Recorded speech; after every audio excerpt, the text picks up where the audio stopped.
What's up, you guys? Eric here with driverlineup.com.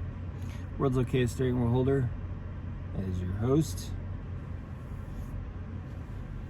I have sleepy eyes because I just woke up from a little bit of a nap. Excuse me, about to go back to bed.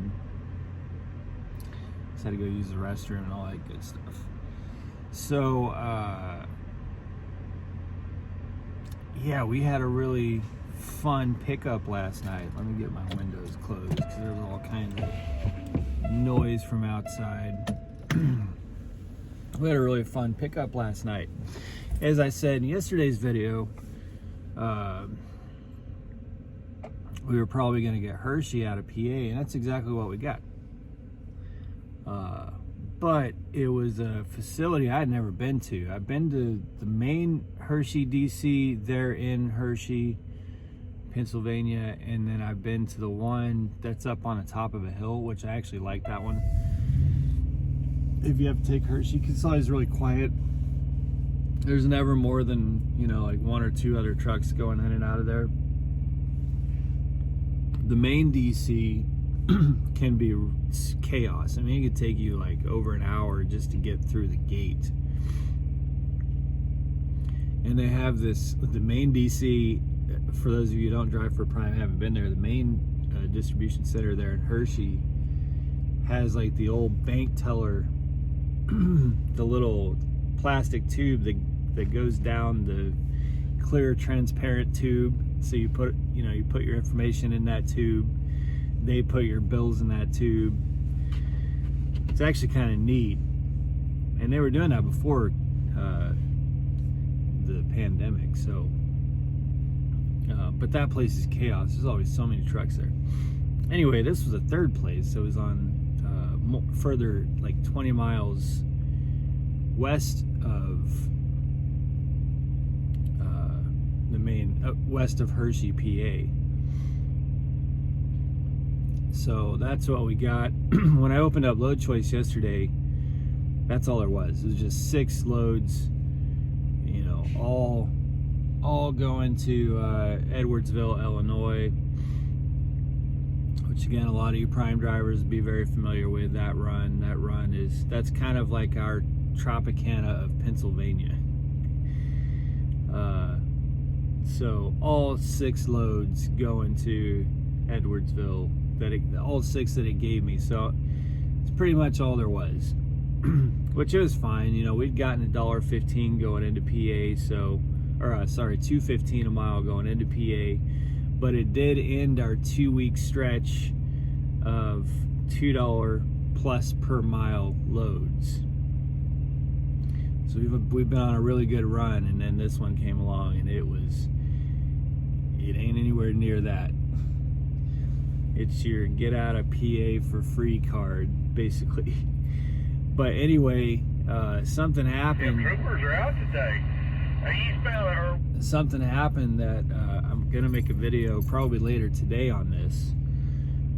If you're not in our Discord, click the link below. You can join our Discord. That's where we're on chat. There's like 100 drivers on there. It's basically chat on steroids. It's a really nice messaging app for your mobile devices. So on Discord, I realized last night that there are some drivers and some future drivers who don't know how to prime a reefer, like when it's out of fuel. So I'm going to do a video maybe later today because we've got some time. We're going to be sitting tonight, so we can take showers and chill out at a Love's this evening. So I may make this video, but it is cold, so I don't know if I'll stick to that commitment. But anyway, yesterday I was quite frustrated last night because we get to the shipper and the lady inside says, "Does the dispatch let you know the problem with the trailer?" That is words you do not want to hear when you get to a shipper. And no, dispatch did not say anything about the trailer. Nobody at Prime said anything about the trailer we were picking up. So when she says, did they let you know what's wrong with the trailer? I'm like, oh God, what, how, where is this going,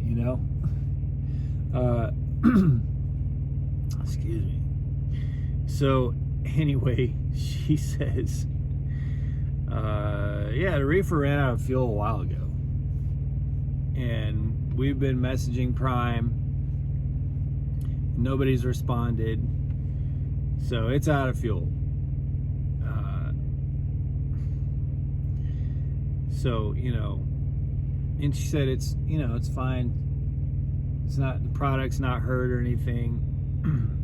It hadn't been that cold that day. During the night, last night it was pretty cold, but the load inside of the trailer hadn't gotten really that cold. So, but it was starting to drop, and she said, she's like, it's fine, no big deal.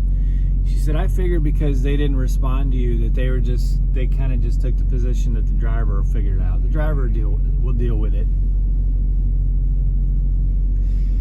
So I don't know if that's true. I don't know if, I got the sense that it's actually, and I get the sense in most cases that it's actually the customer's responsibility to keep the trailers fueled up. And for whatever reason, they, you would know, if you've got loaded trailers sitting out there, you would know, okay, well, this trailer is at 1/8 of fuel. We need to do something. I find it hard to believe that someone just noticed the reefer was off and out of fuel, much later and decided to contact Prime and let them know the reefer was out of fuel. I don't know. The whole thing seemed questionable to me. I don't know which party is responsible. I know which party is not responsible, and that's me. But if you don't cover your ass, you suddenly can become the responsible party. And they seem to act like it was no big deal. And then I messaged dispatch, hey, this reefer's off, it's out of fuel. 10-4, keep me updated. What do you mean keep you updated? Like, this is a problem. I'm leaving a shipper with a trailer that's reefer has been off for who knows how long. It's not just I'll update you. I want some things established. If Prime wants me to leave with a load, and if the shipper wants me to leave with a load with a reefer that's off, trailer that's not quite at temp, and who knows how difficult it's going to be to get that reefer back on, I want there to be a paper trail. I want everybody to be on the same page that this was the case when I left, and the other two parties involved in this contract knew that this was the case when I left. So I called claims. I was like, hey, this is going on, and they started a claim number just in case, because you never know what the other end's gonna say. And when you leave with that trailer, the cargo's your responsibility, so you have to cover your ass. So I called claims. The reason I was concerned about it is because I've had a trailer that had run out of fuel twice before. The other two times it was an empty trailer that I picked up that didn't have fuel. And when you prime these trailers, when you go fill them up, they don't start, because if they run out of fuel, the line between the reefer tank and the actual reefer gets air in it. So just putting fuel in the reefer tank does not mean that fuel is going to get to the reefer. So you try to start, it's not going to start. So you have to prime it. There's a little pump up there in the engine. You unscrew it, the pump pops up, and you got to pump it. Well, the last time we had a trailer like this was in, I think, Dallas. And it took like 45 minutes of pumping that prime. And the battery had to be jumped. So, and it was like, 115 degrees in Dallas. And I'm out there between the tractor and the trailer pump and, you know, try to get the thing primed. And it took forever. And I was dripping in sweat, had to jump the battery. So I knew that this could be a cluster F. And not only that, this was so late last night that there was nowhere to park. You know, so this had to be done in front of a fuel island. I mean, I couldn't bonus park. Everything was jam-packed.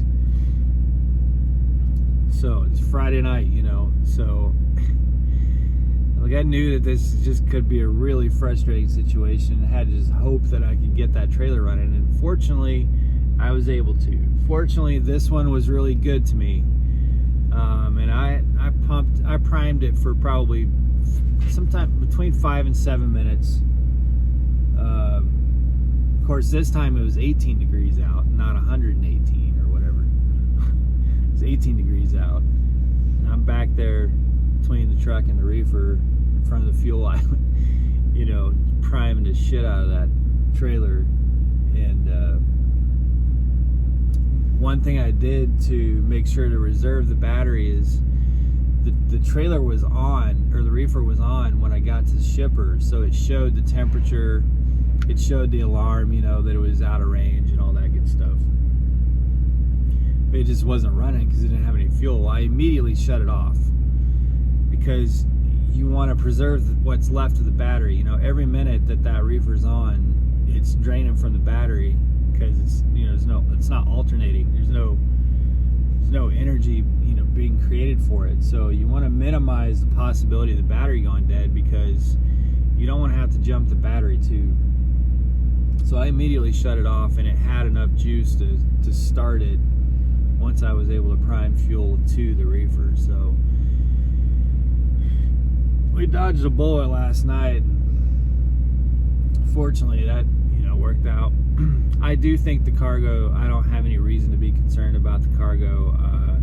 When I put load locks in it, you know, I was able to get eyes on it, and I know what it is, and I think she's right at the shipper that it's not really, you know, it didn't get to like freezing or anything. It didn't get to a point of being a problem as far as the temperature in the trailer at all, I don't think. But I did all the things to cover my ass. You know, I've got messages written to dispatch. I've got a claim number. I talked to claims. I have them signing the bills, you know, that it went out that way. And, you know, I think it should be fine. But just always, if you're new coming into Prime or new coming into trucking, you know, when you leave the shipper, it's kind of on you, you know. That's why you have to run a pre-trip on a reefer, which I couldn't do at the shipper. I couldn't do that until I got to the truck stop. So obviously I can't run a pre-trip on the reefer if it won't start. It has to start to run all of its tests. But as soon as you can, run that pre-trip, because if they don't have a record of the pre-trip and something happens to the reefer and something happens to the cargo, well, then it's going to come back on you for not testing the, you know, running the pre-trip. In this case, if I hadn't sent any message to dispatch or hadn't sent any message to claims, and then get there at the receiver and they say, wait a minute, this trailer hasn't been at, you know, it wasn't at temp for, who knows, 10 hours, I don't know, 4 hours, 5 or 6 hours, who knows? And there's no record of it being in conversation or anything, you know. Then are they going to come back and try to say that I tried to not run the reefer, you know what I mean? Cover your butt. But anyway, so I ran 400 miles overnight last night. Nothing big, not a big drive. And then pulled over because we're not in any hurry at all. So I pulled over and let Jenna sleep a little longer, and I went to bed for an hour, and then got up to go to the bathroom. She ran in to get breakfast. I'm gonna go back to sleep here in a minute and let her drive a couple 100 miles. And then I'm gonna get out and hopefully make a video for you guys about where that pump is in the reefer, and how to prime it. Because I was kind of surprised to see that so many didn't know that A, you have to prime a reefer if it's out of fuel. You have to get fuel from the tank to the reefer, and B, how to do it. So anyway, that's my update. We'll be in somewhere in Indiana tonight. Uneventful, guys, uneventful. Other than the events that I tell you about. All right, guys, be safe, make good decisions. As always, drive to thrive. Talk to you soon.